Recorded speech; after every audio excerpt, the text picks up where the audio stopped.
Hey friendos, what's up? Welcome back to the channel. It's your boy Matt, and we are finally back with a look and review of the v9.0 Guardians of the Galaxy Volume 3 update. Sorry this video took a little bit longer than usual to get out. I was planning on having a first impression up after the update dropped, but unfortunately my ISP decided that now is a good time to F around and find out, and so unfortunately yeah, we had no internet for the last couple of days, and we've just got it back today, so we can finally actually get this video up and running, which is just as well because I'd run out of mobile data playing this damn game. So yeah, let that be a lesson to you. Don't go with if you're in the UK, never go with Virgin Media for your broadband, because even though they promise good speeds, they're very unreliable. But anyway, as you can see, we have been building up our 3 Guardians in this update. Pleasantly surprised with Mantis. Obviously, she is, I think, most people's favourite out of the trio anyway. So let's go in, let's find a World Boss Legend. There's no point doing Proxima because the fight will be over in 2 seconds with any of the 3. Or pretty much anyone on my roster, let's be honest, with 25% Pierce. So let's pick Null. We'll go to a blast stage, and actually, yeah, all 3 characters are blast, aren't they? So we might as well just pick that same team. Oh no, he's level 80, isn't he? Yeah, we got Star-Lord to level 80, so there he is. We'll pop him there, and we've got Rocket and Mantis. It doesn't really matter too much about the strikers. We're not really interested in that. So the first part of this update, the actual characters themselves, around which the update is themed. First impressions, pretty good. Let's be honest, the blast category is so top heavy with meta characters. We all know that the real meta of the game lies in Universal and Blast. As much as you can make cases for outliers in the speed class or the combat class, that's really where it is. So Star-Lord, even though he gets a tier 4, he's never really going to be anything more than a leadership. And in terms of actual damage and stuff, he's fine, you know, he's good. The skills look great. Personally, I think he could be a little faster because he's got rocket boots, etc. But here's with the real damage, the DPS of the team is. It's Mantis. I think we were all going to be aware of that. She was going to be the one who does the real damage, and I would love to get a judgment to put on her. So I think we're done with comic cards for the moment. I think that little like spell of always picking comic cards, you know, we always get like a free comic card every month anyway with the as long as you're doing your GBR runs. And then we come on to Rocket. A little disappointing considering that he's meant to be the weapons expert, and considering that the actual film, I haven't seen it yet, so no spoilers please just yet, but apparently it's all meant to be centered around Rocket, this 3rd film. He's meant to be the main protagonist, so I would have liked to have seen a little bit more damage wise from him, but he seems fine. The problem is, like I say, it's such a heavy category, the blast category, that none of these characters are really going to see much gameplay time until we get more specific content that calls for, you know, a blast alien, in which case, yeah, Mantis will get picked up, or, you know, if we ask for Guardian specific stages in, you know, be it Shadowland or in Battleworld other. Ooh, but we'll get to that. But overall, yeah, they are improvements, not a massive improvement for Rocket or Star-Lord, but we've seen plenty of uniforms for them before. Mantis, obviously it's her first uniform, so she gets a massive bump that brings her up to modern standards 2023, which is great. And hopefully we can use the tokens today. Don't forget to use yours. Okay, well that's good. We still got a good CTP. It's an authority, not quite what I was hoping for, but it's not a bad one by any means, so hey, I'm happy with that. Like I said, I've got plenty of tier 2 megas. I've got 4 of them just sat there and no one to really use it from. And premium cards, as you can see, we've got a few sat here already just waiting. And as I mentioned before, and I know a lot of the bigger YouTubers in the Marvel Future Fight space have made specific videos about. It's really hard trying to re-roll one or two specific stats, and especially when you've got that 25% pierce, going back down to 22% is a bit of loss sometimes. So it's easier just to maybe hold on. Now, this is just a slight tangent and a bit of a bugbear. I noticed that when we had the first event for the anniversary, everyone had to come in and do the story mode, whether it was you know, something that you usually do or something that you usually avoid. Everyone had to do normal story mode, and I noticed that every time you kept getting the annoying pop-up of the card, you know, activating to say, oh, you got this fragment. Not card, that's going back to the very old days of Marvel Future Fight, when before you used to get comic card fragments that you had to fill and complete, which again, as I've said before, brings me onto the whole other subject of the Marvel Future Fight devs recycling content. But you'll see just here, if we get it, yeah, we get a story fraction, and it does that annoying little pop, and that hasn't reset. It's a tiny little thing, but I've noticed with other things, like with the strikers, you can't click a little button to say don't show this in the future. There's a few little niggly things that hasn't been reset since the latest update, and I'm worried that there are some bigger things that I'm missing because I'm not paying 100% attention to every little thing in the game. I'm a bit worried that maybe there are some other things. So if you spotted anything that hasn't been completely or properly reset since the update, then by all means drop it in the comments below, because it's getting quite annoying. So let's get into Battleworld, and I'm calling it Battleworld because that's what it is. It is just Battleworld, unfortunately.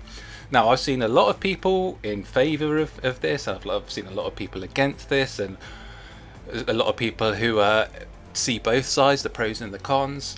I do think the battlefield effects are interesting, and it'll be interesting to see how long they last. I hope they're not there for the whole season. And whilst it's interesting you can get buffs, I think most people are going to be saving their tokens for these upgrade items. 40,000 for a Dimension CTP chest, brilliant, that's a great deal. 30,000 for an Odin's Blessing, slightly less so. I think if you're going to say that a CTP chest is worth 40, an Odin's Blessing really 15, maybe 20 at the most. But I don't think 30 is very fair. And let's be honest, I think a lot of people are going to be saving for this one. Soul of the Faultine. 300 for 7,000 I feel is a little bit stingy. They could have bumped it up to 500, because 300 is only, what, 2 days? You miss 2 days of GBR, and you know, that's it. So I think it could have been a little more sufficient, but it is what it is.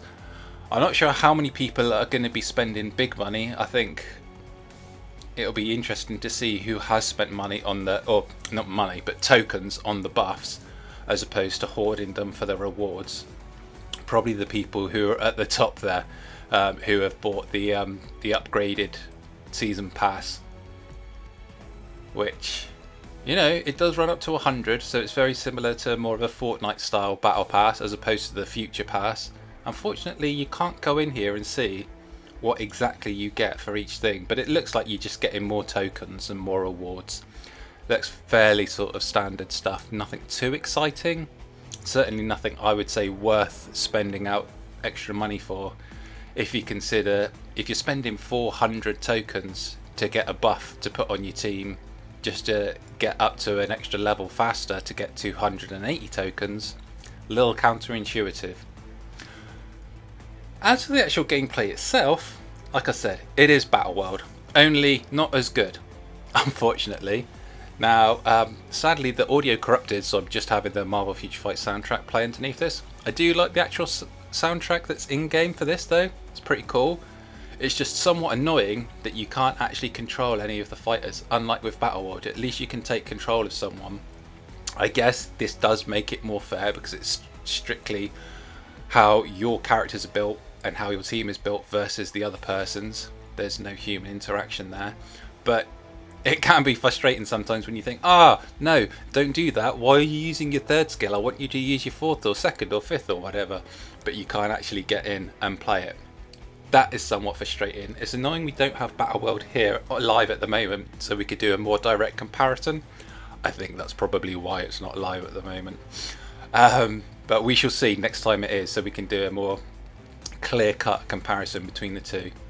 In terms of the challenges, I think having daily and weekly and season challenges is great. I think that's a nice way of keeping it a bit more fresh, even though it is one of those things that you can just play 5 times, or you could play, like I showed you earlier, you could just set it on repeat for, you know, ad infinitum, or as many clear tickets as you've got, and just let it just play out and hopefully climb up the ranks that way. I don't think that's the smartest thing to do, but again, down to the individual.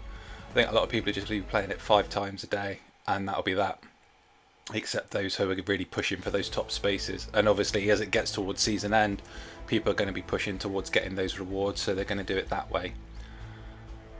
I'm not sure if the season being 2 months is too long. Like I said, if those buffs only change once per season, then 56 days, 8 weeks, it could be a long time. They do have plenty of challenges to keep us going. I don't think we're going to know until the end of the first month.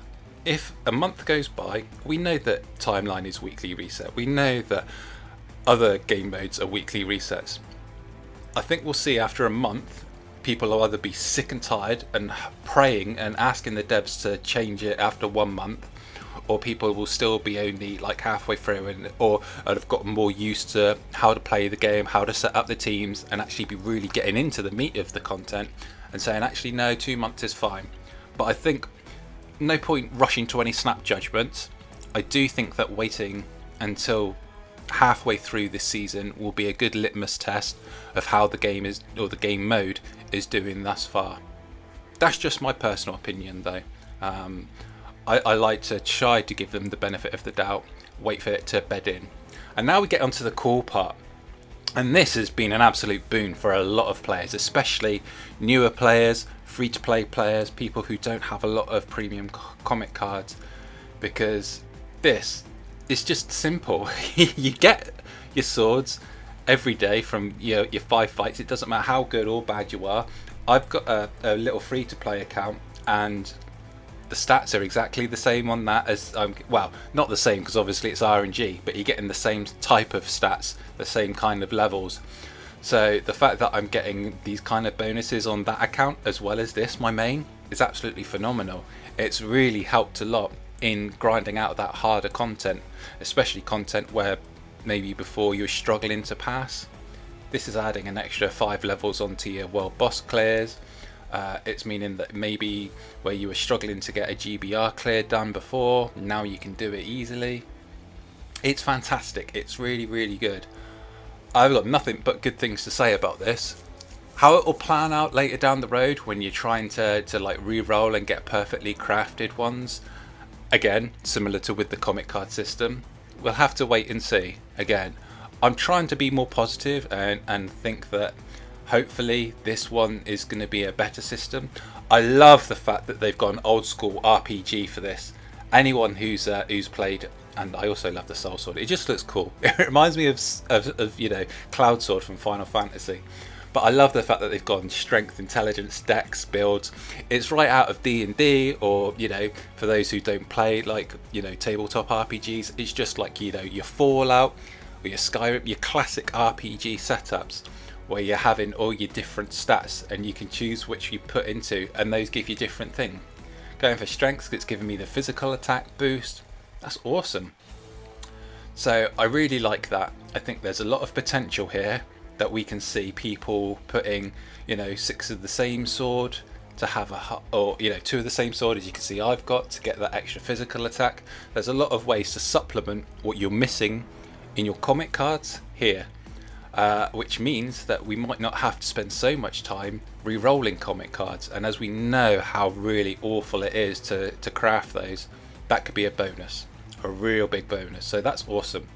Speaking of awesome, we've got another 8-year special gift, and it's another Shield Archive event, which is fantastic. It's nice and easy to do. You got your first items, the 10 invitations were in one of these can't remember which one it is. Hopefully you should have all collected it from this tab anyway. You'll know which one it is when you go in here, because it'll be the one with a little pink dot to say that it hasn't been opened yet.